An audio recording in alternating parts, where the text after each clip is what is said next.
ഇപ്പോൾ നാം ശ്രവിച്ചുകൊണ്ടിരിക്കുന്നത് morning voice എന്ന ആത്മീയ ശുശ്രൂഷ. ഇന്ന് ഫിലിപ്പി ലേഖനത്തിൽ നിന്നും കർത്താവിൻ്റെ ദാസൻ വിനോദ് തോമസ് കോട്ടയം ധ്യാനചിന്തകൾ പങ്കുവയ്ക്കുന്നു. ദൈവനാമം മഹത്വപ്പെടുമാറാകട്ടെ.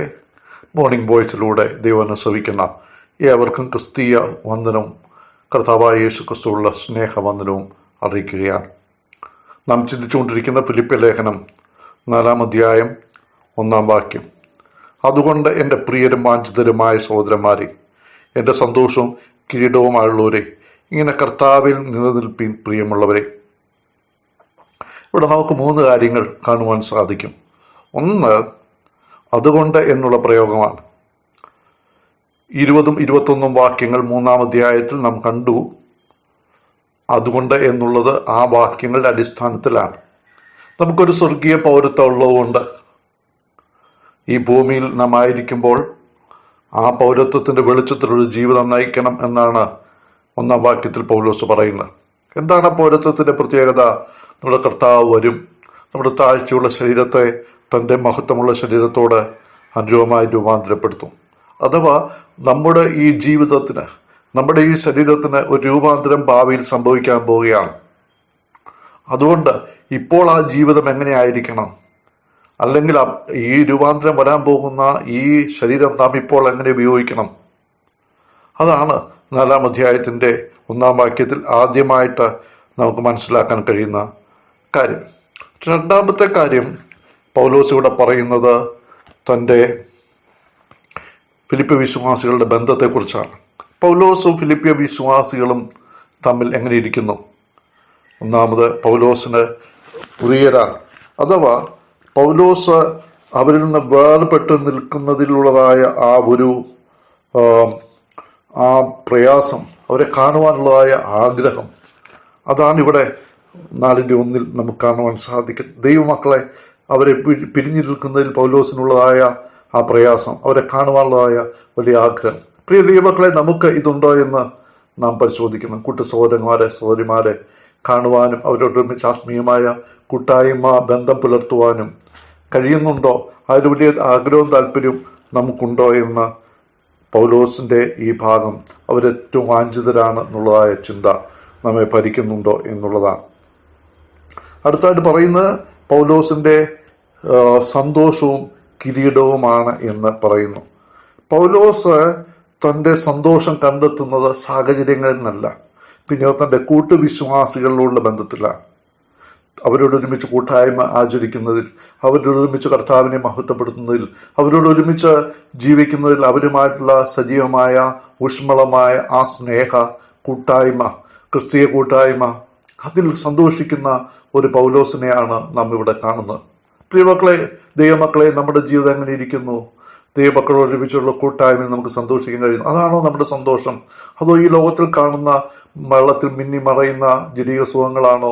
അതോ ഈ ഭൗതികമായ ബന്ധങ്ങളും ഭൗതികമായ സമ്പത്തും അതുപോലെയുള്ള കാര്യങ്ങളാണോ നമ്മുടെ സന്തോഷം? അതായിരിക്കാൻ പാടില്ല. ദൈവമക്കളോടൊരുമിച്ച് നാം നിത്യകാലം കർത്താവിൻ്റെ സന്നിധിയിൽ സന്തോഷിക്കുന്നത് ദൈവമക്കളോട് ഒരുമിച്ചാണ്. ഇവിടെയും നമുക്ക് ആ സന്തോഷം ഉണ്ടായിരിക്കണം.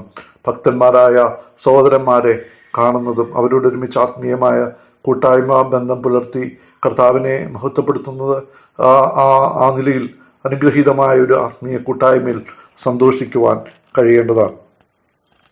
മാത്രമല്ല, പൗലോസിന്റെ കിരീടം ഈ ഫിലിപ്പി വിശ്വാസികളാണ് എന്ന് പൗലോസ് ഇവിടെ പറയുന്നു.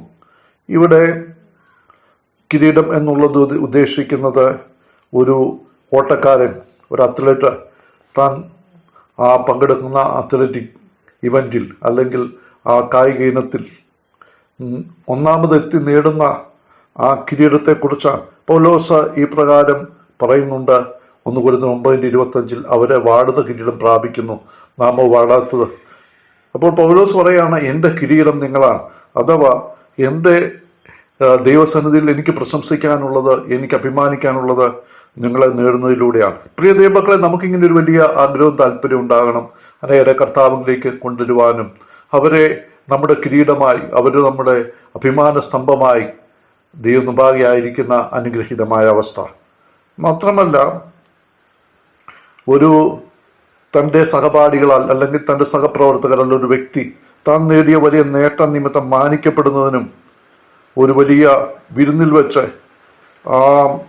അവൻ്റെ ആ വിജയകരമായ ഫലകരമായ ജീവിതത്തിന് നൽകുന്ന വലിയ അംഗീകാരമാണ് ഈ കിരീടത്തിന് ഉപയോഗിച്ചിട്ടുള്ളതായിട്ട് നമുക്ക് കാണുവാൻ സാധിക്കും. പൗലോസ് പറയുകയാണ്, ഫിലിപ്പി വിശ്വാസികളാണ് തൻ്റെ അധ്വാനത്തിൻ്റെയും തൻ്റെ വിജയത്തിൻ്റെയും അടയാളം അല്ലെങ്കിൽ തെളിവ്. താൻ ക്രിസ്തീയ ജീവിതത്തിലെ ശുശ്രൂഷയിലും വിജയിച്ചു എന്നുള്ളത് പൗലോസ് പറയുന്നുണ്ട് വിശ്വാസികളാണ്. കൊരിന്ത്യരോടും ഈ കാര്യം പറയുന്നതായി നമുക്ക് 1 കൊരിന്ത്യർ 9:2 കാണുവാനായിട്ട് സാധിക്കും. അങ്ങനെ പൗലോസും ഫിലിപ്പി വിശ്വാസികളും തമ്മിലുള്ള ബന്ധം പറഞ്ഞതിന് ശേഷം അവസാനമായിട്ട് അവരോട് പറയുകയാണ്, ഇങ്ങനെയൊക്കെ ഉള്ളതുകൊണ്ട്, നിങ്ങൾ സ്വർഗീയ പൗരന്മാരായതുകൊണ്ട്, നമ്മുടെ കർത്താവ് വരുന്നതുകൊണ്ട്, നമ്മുടെ ശരീരത്തിൽ രൂപാന്തരം സംഭവിക്കാൻ പോകുന്നതുകൊണ്ട്, നിങ്ങളും എൻ്റെ സന്തോഷവും കിരീടവും എൻ്റെ വാഞ്ചിതരൊക്കെ ആയതുകൊണ്ട് നിങ്ങളൊരു കാര്യം ചെയ്യണം. എന്താണ്? കർത്താവിൽ നിലനിൽപ്പിൻ പ്രിയമുള്ളവർ.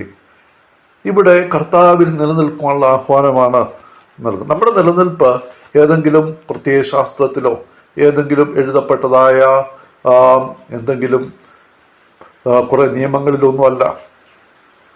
നമ്മുടെ നിലനിൽപ്പ് കർത്താവിലാണ്. കർത്താവിലാണ് നാം ആയിരിക്കുന്നത്. ഇവിടെ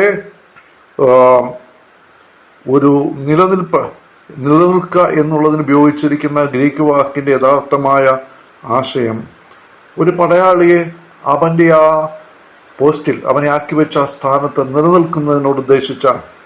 നമുക്കറിയാം, ഒരു പടയാളി ഒരു പോസ്റ്റിൽ യുദ്ധത്തിനായിട്ട് നിൽക്കുമ്പോൾ അവന് ശത്രുവിൽ നിന്നുള്ളതായ പോരാട്ടം നേരിടും. എങ്കിലും അവൻ എന്ത് ചെയ്യാൻ പാടില്ല? ഉണങ്ങാൻ പാടില്ല. അവൻ അലസനായിരിക്കാൻ പാടില്ല. അവൻ വളരെ ജാഗ്രതയുള്ളവനായിരിക്കണം. അവൻ എപ്പോഴും ഉണർന്നിരിക്കണം. എപ്പോഴാണ് ശത്രു വരുന്നതെന്ന് അറിയാൻ പാടില്ലാത്തത് കൊണ്ട് എപ്പോഴും ഉണർവുള്ളവനായിരിക്കണം. അവൻ്റെ ആ അലസത, അവൻ്റെ മടി, അവൻ ഉണർവില്ലാത്തവനായി, അവൻ ജാഗ്രത ഇല്ലാത്തവനായി തീർന്നാൽ ശത്രു വരികയും രാജ്യത്തെ കീഴ്പ്പെടുത്തുകയും ചെയ്യും. പ്രിയ ദൈവമക്കളെ, നമ്മുടെ ആത്മീയ ജീവിതത്തെ തകർക്കുവാൻ പിശാച്, ലോകം, ജഡം എന്നീ ശത്രുക്കള് എപ്പോഴും ജാഗരൂകരായി നമുക്കെതിരെ നിൽക്കുകയാണ്. അപ്പോൾ നമ്മൾ എന്ത് ചെയ്യണം? കർത്താവിൽ ഊർജ്ജസ്വലരായി, കർത്താവിൽ ജാഗ്രതയുള്ളവരായി, കർത്താവിൽ നമ്മൾ വളരെ തീഷ്ണതയുള്ളവരായി നിലനിൽക്കണം എന്നുള്ളതാണ്. ഇവിടെ നിലനിൽക്കുക എന്നുള്ളതിൻ്റെ അർത്ഥം സ്ഥിരതയുള്ളവരായിരിക്കുക. സ്ഥിരതയുള്ളവരായിരിക്കുന്നതോടൊപ്പം തന്നെ എപ്പോഴും വളരെ തീഷ്ണതയുള്ളവരായിരിക്കുക, പിടിച്ചു നിൽക്കുക. എന്ത് പ്രതികൂലം വന്നാലും എന്ത് എതിർ വന്നാലും പിടിച്ചു നിൽക്കുക, പിടിച്ചുകൊള്ളുക. ഏൽപ്പിച്ചിരിക്കുന്ന ഉത്തരവാദിത്തങ്ങൾ വിശ്വസ്തയോടെ നിറവേറ്റുക. ഈ ആശയമാണ് ഇവിടെ പൗലോസ് ഉപയോഗിക്കുന്നത്. പൗലോസ് നേരത്തെയും ഈ കാര്യം ഫിലിപ്പി വിശ്വാസികളോട് പറയുന്നത് നാം 1-ാം അധ്യായത്തിൽ കാണുന്നുണ്ട്. 1-ാം അധ്യായത്തിന്റെ 27-ാമത്തെ വാക്യത്തിൽ വരുമ്പോൾ, നിങ്ങൾ ഏകാത്മാവിൽ നിലനിന്ന് ഒരുമനപ്പെട്ട് നിലനിൽക്കണം എന്നാണ് പൗലോസ് 1:27 കാണുന്നത്. അതുപോലെ കർത്താവിൻ്റെ കൃപയിൽ നിലനിൽക്കുക, അതുപോലെ വിശ്വാസത്തിൽ നിലനിൽക്കുക, നമ്മളെ ഏൽപ്പിച്ചിരിക്കുന്ന ആ വചനത്തിൽ നിലനിൽക്കുക. ഇങ്ങനെ നിലനിൽപ്പ് നമുക്ക് ആവശ്യമാണ്. പ്രിയപ്പെട്ടവരെ, നാം കർത്താവിനോട് പ്രാർത്ഥിക്കണം, കർത്താവെ എന്നെ നിലനിർത്തണമേ. പിശാചിന്റെ തന്ത്രങ്ങളുടെ മുമ്പാകെ, ലോകത്തിന്റെ മോഹങ്ങളുടെ മുമ്പാകെ, തെറ്റായ ഉപദേശങ്ങളുടെ മുമ്പാകെ ഒഴുകിപ്പോകാതെ, വീണു പോകാതെ, താണുപോകാതെ നിലനിൽപ്പാൻ ഇടയാകണം എന്ന് പൗലോസ് ഇവിടെ ഓർപ്പിക്കുകയാണ്. ലോകത്തിൻ്റെയും ജഡത്തിൻ്റെയും പോരാട്ടങ്ങളുടെയും മധ്യത്തിൽ നമ്മൾ നിലനിൽപ്പാനും കർത്താവിന് വേണ്ടി ഫലം കായ്പാനും ദൈവത്തിൻ്റെ ആത്മാവ് നമ്മെക്കുറിച്ച് ആഗ്രഹിക്കുകയാണ്. ഈ നിലനിൽപ്പ് ഏതെല്ലാം മേഖലയിൽ വാഗണിക്കണമെന്ന് തുടർന്നുള്ള വാക്യങ്ങൾ നമുക്ക് കാണുവാൻ സാധിക്കും. ദൈവത്തിൻ്റെ ആത്മാവ് നമ്മെ വിശേഷാൽ സഹായിക്കുമാറാകട്ടെ.